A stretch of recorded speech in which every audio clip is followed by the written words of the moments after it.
Hello there folks, welcome back to the Chap's Guide. My name is Ash and I am your host on this journey through men's style, self-development and personal grooming, and today I'm going to help you on your journey to Chap Nirvana by answering some of your questions with answers which I can draw upon from my decades of experience of the sartorial world, of men's lifestyle and all of those things that we encounter as we go along.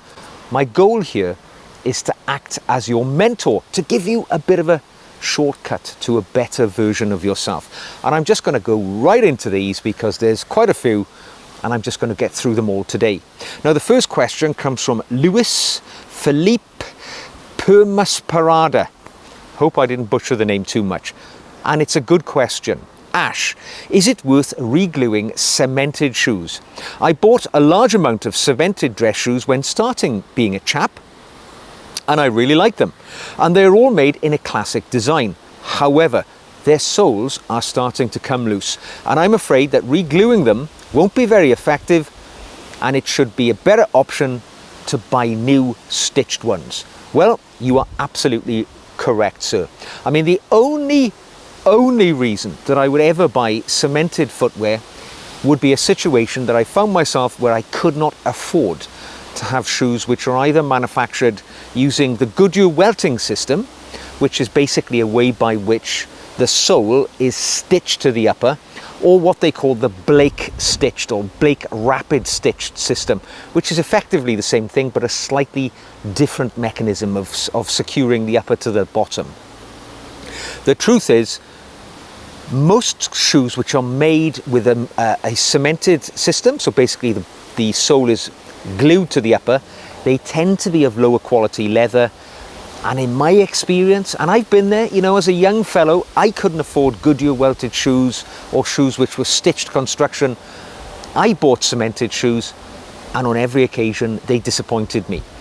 The leather wasn't very good, it didn't take polish very well. Often it's a leather or plastic style composite, and whilst they look all right when you see them initially, they don't age well.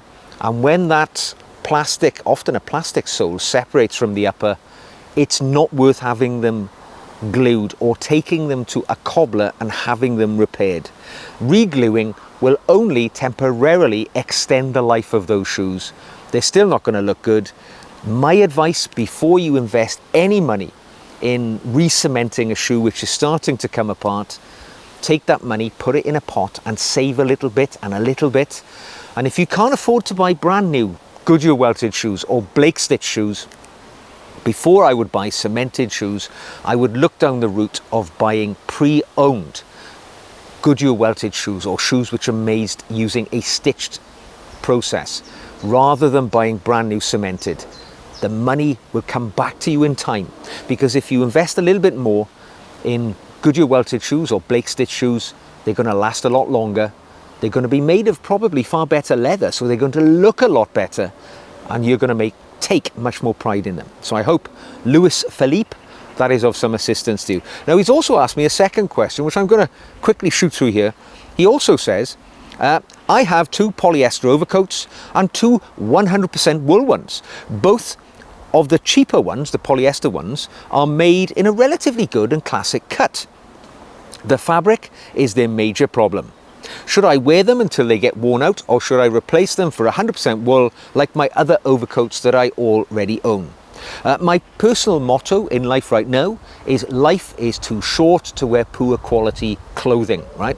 So following that ideology, I would say if you're not happy with those polyester overcoats and you have the means to buy something better, not only are you going to have a better product, right? Because polyester, it's basically plastic, right? So it's not going to perform very well. It isn't going to let the body perspire and your sweat basically, you know, dissipate because of the breathable material, which is wool. Wool is a natural, breathable fabric which allows the body to perform far more naturally than something like polyester. But not only is it going to perform better, in your mind, you're already calling them not your best. You're referring to your other ones as the good ones. And life is too short to wear clothes which aren't good for you. So with that thought process, I would say, yeah, if you need to, right, when the time's right, when you have the resources, replace those poor quality polyester overcoats with something new, better, wool, cashmere, whatever it might be. But don't see it as a loss, all right? Think of it like this. You say now that these polyester overcoats, they're cheaper, but of a relatively good and classic cut. Well, they've taught you something, haven't they? Your journey with those polyester garments, they've taught you that you like a certain style, a certain cut, something suits you. You've worn them for a while. They've taken you for a part of your journey along the path to where you want to be. And something that you can do, positive, is pass them on to somebody who can also benefit from them.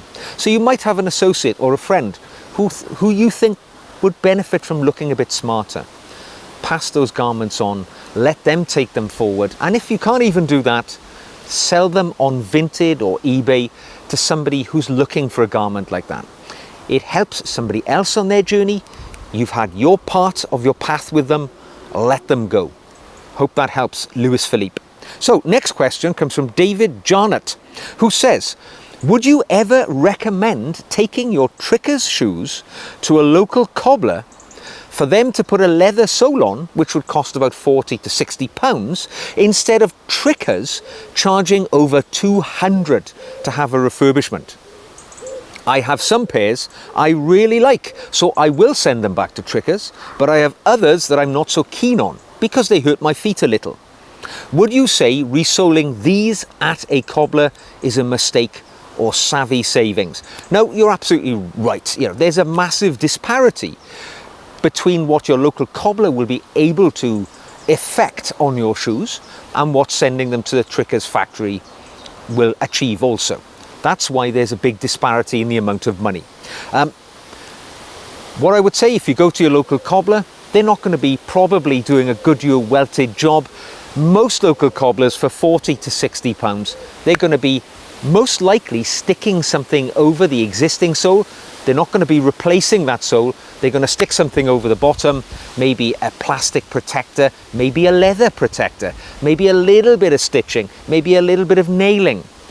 But for that sort of price, you're not getting a proper refurbishment by any means. Just be aware of what you're getting for your cost. It is in no way comparative to the £200 of investment if you send the shoe back to Trickers. What they will do, they will take your shoe and they will put it back on the last, so the shaped sort of template that shoe was made on. They'll put it on the last, they're going to replace, they're going to remove the old sole, they're probably going to replace all the caulking, the shank which is in the sole, they're going to replace all of that, you're going to have a new sole, Goodyear welted back onto the original welt which is on the shoe. They'll also replace the laces, they'll give it a little polish, they'll put it in a box, they'll send it all back to you. Having gone through a number of factory refurbishments with different brands, what you get when they are returned to you is in essence what it looks like, a brand new shoe. It is a full refit. It's not, and I've been no disparity to any cobbler here, it's not a bodge job, all right? It's not somebody who's fixing a problem. What Trickers do, they take that shoe back to its original form and rebuild it for you. I mean, half of what you get back is going to be brand new. You know, all that you're getting back from your original shoe is the leather upper, which is what you want because, you know, you're on a journey with that. It conforms to the shape of your foot. It's probably got a bit of patina that you've built up on it. You're getting the good bits of the shoe back, but with all the sort of the sort of perishable bits which have been replaced. So that's the difference in your £200. So when you say you've got some shoes you don't really like and you don't want to invest money in them, I'd say that's fine. Get them fixed at the local cobbler. It's a bodge job, right? It's not a full factory refurbishment. The shoes which you love, which you want to go on a journey with you, you know, that's beyond the price of £200. You know, if you have a pair of shoes that you dearly think of as something which fits you and they're comfortable and you love them, send them back to the factory. It's like having an old pet, an old dog. You know, your Labrador that you've loved so much, it's coming to the end of its life. You don't want to replace it with a puppy. It's not going to be the same.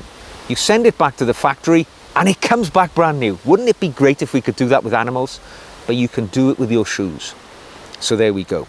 And the other thing to bear in mind, if you send a pair of shoes to your local cobbler and they effect a bodge job on it, a quick repair, a cheaper repair, Tricker's factory are unlikely to want to take them in, because most of these factories will say if the shoe's been messed around with or repaired by a cobbler, they're not prepared to give it a full factory refurbishment, because I think they know it's likely damage will have been caused to the Goodyear welting and it's going to be difficult for them to sort out. So they will defer from taking in shoes for refurbishment which have already been attempted refurbished by other cobblers. Just be aware of that. Okay, next question from Paulo. I'm in my mid-40s. I'm in the process of buying a new 3-piece tweed suit from Cordings of London. You are a lucky gentleman, sir. I seek advice on the trousers. I will predominantly wear the suit with country brogues. Should I finish them off with turn-ups or a straight finish? Okay, simple question here. What you're asking, so you're getting a proper country tweed if you're going to Cordings, that famous shop from the Strand in London, which is where the country gentleman style, it's the epicenter, isn't it? It's the epicenter of the country gent. That's where we all go to buy our shirts and our tweeds and things like that. I think they're actually quite moderately priced in comparison to Savile Row, so it's a good place to go as well. You're a lucky man. A 3-piece tweed suit is going to be great. So what you're asking is, should you finish the trousers at the bottom, the hem, with a turn-up or a straight finish? Now, I would say this question is going to be determined, or the answer is going to be determined, how you intend to wear the suit. If you're going to be wearing that suit predominantly in a city environment, and you've already kind of given me the answer, but I'll explain both ways. If it's a city suit, you're going to be wearing it with shoes mostly, I would go for a straight finish. It's sleeker, got more continuity, it's going to look good. However, you said you're going to wear these mostly with country brogues, a big, robust shoe, which I would typically wear here in the countryside. It is very in keeping with the outfit that you're purchasing. 3-piece tweed goes beautifully with a country brogue. For me, the turn-up is the way to go. The turn-up originally was created to prevent the bottom of one's trouser getting muddy when walking in the countryside. So wearing your tweed suit, a country suit with a country brogue, the turn-up for me is the ideal choice. That's what I would go for. But before you make your final decision, have a little bit of a poke around on Pinterest, or just call up some images of tweed suits online using the internet, do a Google search and have a look at how people who wear that outfit that you're going into choose to finish their trousers. And you'll get an idea what suits you, what you think's going to work in the environments that they look. And of course, the other option, ask for advice from the sales agent at Cordings. They likely turn out many of these suits all the time. They will know what suits a gentleman well.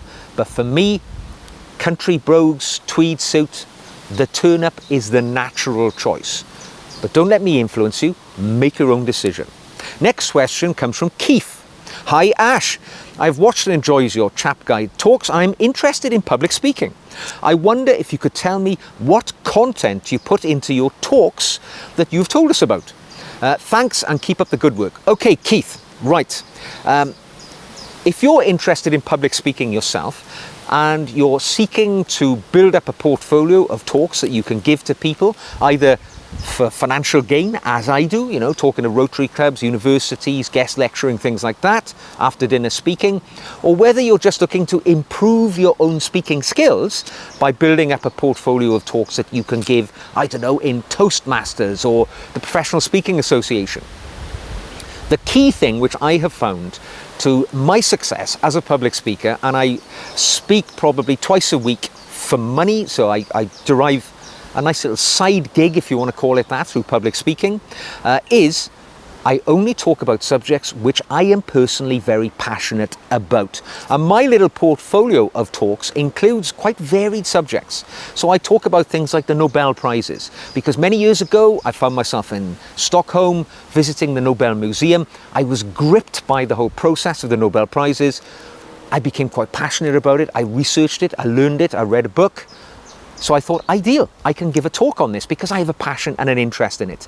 So when I give talks to people, I have that passion at the end when they ask me questions. I have the underlying knowledge through having an interest in the subject to respond to their questions, with a position of authority. I give talks on a number of subjects like that. I talk on the British Honours System. I talk about the Dickin Medal, which is an animal medal for gallantry, which I've loved and enjoyed learning about over many years. It's my most requested talk. I also give a number of talks on historical figures because I'm personally very interested in things like military history. So I give a talk on David Niven, my favourite chap of all time. I give a talk on a fighter pilot famous here in Great Britain called Douglas Bader. I give a talk on William Slim, probably the greatest British general of the Second World War. I give a talk on Vlad Dracula, the man behind the myth. These are all subjects I'm passionate about, and I'm able to portray that passion in my talks. And one of the best things I can say about the way that I approach giving talks on that subject, or these subjects, is I rarely only give one talk to a group of people. Because when I get booked to give a talk to a body or a group, normally when I'm able to communicate that passion and make a connection with the audience, they'll ask me to go back time and time again. And actually I add an extra subject into my portfolio of talks every year. For the coming season, I'm giving a talk. I've added Ernest Shackleton into my sort of portfolio of historical figures that I talk about, a person I'm deeply respectful and inspired by. So that's how I do it. It's all about choosing your subjects that you talk about so that they are passion for you. It's not just you're grinding out a talk on something that doesn't interest you. You love to talk about it. That's how I do it. Next question from Richard Zack, who says, my question to you is, why doesn't the Rolex Cellini watch get much love?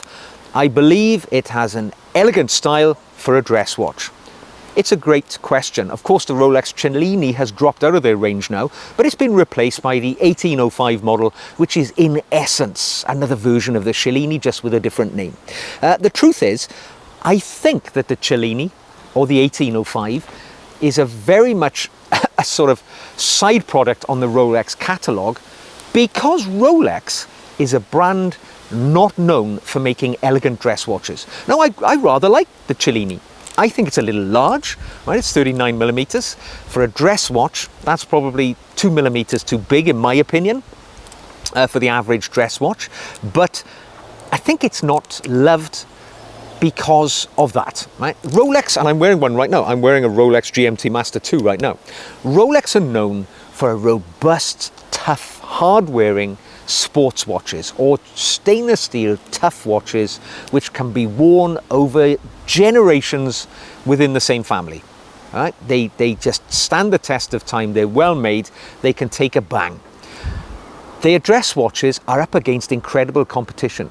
Now, if you're, and they're all precious metal as well, so they're not cheap either. So if you had the sort of money necessary to buy a Rolex 1805, the model Cellini, why would you? When there are watches out there more elegant, more beautiful, with a greater resonance towards dress watches and a greater history and heritage. Watches like the Jaeger-LeCoultre, for instance, the Reverso, Cartier, their collection of dress watches, absolutely beautiful, elegant, and more akin to the dress style. If I had sufficient funds to buy a watch in that category, and they are expensive, they're in, because they're made of precious metal, they're very expensive, I certainly wouldn't be looking down the path of a Rolex, because for me, Rolex, they're day-to-day hard-wearing watches. They are not the watch that I wear with my black tie, my tuxedo, to a special event or to a wedding. For me, it would be, I personally wear Cartier, but the JLC, the A. Lange & Söhne, and there's umpteen other brands that you could say have a greater connection with dress watches than Rolex. And I think they have the Cellini or the 1805 on their catalogue because, as a serious watch company, probably the most serious watch company if you take profits into account, they have to have an offering in that category. Because just to do their sort of sporty watches, they wouldn't be the complete package. And I think they make these dress watches knowing that they're not going to sell many, but they have a complete package in the catalogue rather than being just sports watches. Because let's be honest, if Rolex only offered Datejusts, GMTs, Daytonas and Submariners, everybody would be happy anyway, because that's all anybody wants to buy. All the other stuff is there to flesh out the catalogue. Tell me if I'm wrong. If you've got an alternative or a contrary opinion, let me know in the comment section. Next question from Bob. Okay, sir. I was passively aggressively given a hard time by other men at a speed dating event recently because I was dressed far better than any other guy there. I tend to get selected by a third to 3/4 of the women at these events, so I'm okay with the hostility. Riding the rail to the event, a college kid next to me turned to me and said I looked like James Bond. My ego is set for at least the event which will happen next month. And I would say to Bob, right? You've just experienced the hostility which you will find many times if you are, as I term, an intentionally well-dressed man. Many men go through life these days and they don't give much thought to their attire, which I find a little tragic, because more now than ever men are giving thought to their bodies. You know, they're going to the gym. People are not drinking alcohol as they used to do. They are not smoking as they used to do a generation ago. Some men are polished in their physiques, but they are not putting the right clothes on those bodies. So they don't look their best, and they feel threatened when they see a man who has apparently mastered a skill they know nothing about, dressing well, looking good, just by putting a shirt and a jacket and a nice pair of chinos and a nice pair of dress shoes on, maybe wearing a wristwatch.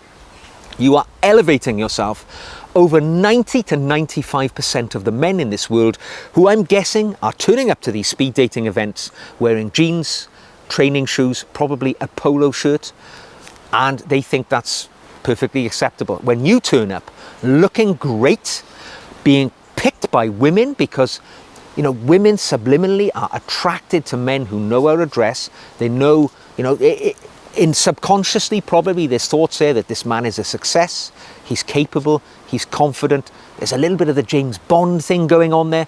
Women find men who can look after themselves and look good an alluring prospect against maybe more muscular, more fit men, but who don't know how to put a good suit of clothes onto their body. So I would take it as a real compliment that you're getting hostility from men in a situation like this. And shall we say, the results speak for themselves. Your success demonstrates that an intentionally well-dressed man is not wasting his time putting clothes on. I get compliments all the time from people, again, using the tube, public transport or whatever, and somebody innocuously would say, looking sharp there, buddy. It's just these little cues that you get that society, whilst they've chosen to dress down these days for casual, for comfort, there is still a deep-rooted appreciation of the man who dresses with intention. And your success proves that. So whatever they say to you, pinch of salt. Who cares what they say? They are saying it because they feel overshadowed by you. Just remember that. You're the winner, not them. So, last question comes from Jim. I have recently bought a new pair of brogues. I gave them the whole Ash Jones Sapphire treatment using saddle soap and mirror gloss before putting them on my feet. I've now worn them a couple of times and they feel they could do with a second clean. My question is this: do I have to remove all of the polish I've applied to reapply shoe cream and so on, or does the new polish soak through the material already on the shoe and into the leather? Maybe I don't have to go through the whole process every time. The shoe leather is still a bit stiff being new. Okay, good question. And this is confusing to many people, because when you look at videos, and I've done many on my channel, where I'll take a brand new pair of shoes, I will apply saddle soap, get any detritus, any dust off the shoe, then I'll apply a shoe conditioning cream. You use the term Sapphire. I personally favour Sapphire. I'll use Sapphire Renovator. I'll then apply Sapphire Pomadir shoe cream, pigmented cream, lots of colour. Then I'll apply a wax polish over the top to give it that beautiful shine. And if I want to get a mirror shine, I'll use mirror gloss on the very toe cap. And it's, you know, it's a multi-stage process getting the shoe into a tip-top condition. But after you've worn it for a week, it's looking a bit tired now. How do you continue that process? Well, no, sir. I'm so pleased to say you do not have to strip off all of the material you've already put on there. Otherwise, you'll be spending 2 hours a week fixing up your shoes. All you need to do is apply what's necessary. So if the toe cap, the gloss has cracked a little, it's lost its luster, all you need to do is put a bit of gloss over again, a little bit of polish over the cap, bring it up to that mirror shine. If the body of the shoe, you know, it's had a tough life, you've been walking the streets in the sun, in the dust, just dust it over, maybe put a bit of pomade, bit of shoe cream on it, give it a polish over, maybe a bit of wax if it's winter time and it's exposed to the rain and damp conditions. Just do enough to touch it up, keep it going along. Now every so often, and it doesn't have to be very often, 6 months, 12 months, when the shoe is really tired and worn down and you get instinctively, you will feel, I need to do a full refurb on this, then you can, you know, maybe remove the existing materials using some of these cutting agents that you can have, like acetone, Sapphire makeup product, Renomat, which will allow you to remove all that material, take it back to the factory finish, and you can do it all again. And then you get like a full detailed job on the shoe. It looks new again. Remember, when it comes to shoe care, it's not an onerous, life-sucking thing. It's something which should be enjoyable. It should be pleasurable to take your shoe from a slightly grubby look to something fantastic, or something brand new to something better. But you are not a slave to your footwear. You make it look good. You're not having to do all these processes every single week. You just do what is necessary. Do not let the shoe become your master. You are the master in that relationship. So there we go, Jim. I hope that helped. And I hope you all enjoyed listening to me answering some of the questions I received. A very mixed bag of topics today, but hopefully some of my responses might, you know, resonate with you on situations that you face. If you have a question for me, throw it in. My email address is on the screen. If it's a question which merits an entire video to answer, I will create that for you. Or if it's one which I can deal with shortly and swiftly, I'll either drop you a message directly via email, or I'll include it in a future Q&A video, just like I've done today. If you have enjoyed the video, don't forget to like it and subscribe to see more like this. And if you want to come alongside me on my journey to Chap Nirvana and see how I am navigating this life, you can become one of my patrons. I make extra videos for my patrons, exclusive content, a couple of times a week, videos directly to them, in which you will see me taking on the challenges of my life, things that I don't share on the main channel. The link to all of that is in the show notes below. So, until the next time we meet, gentlemen, face life full on, and I'll see you again very soon.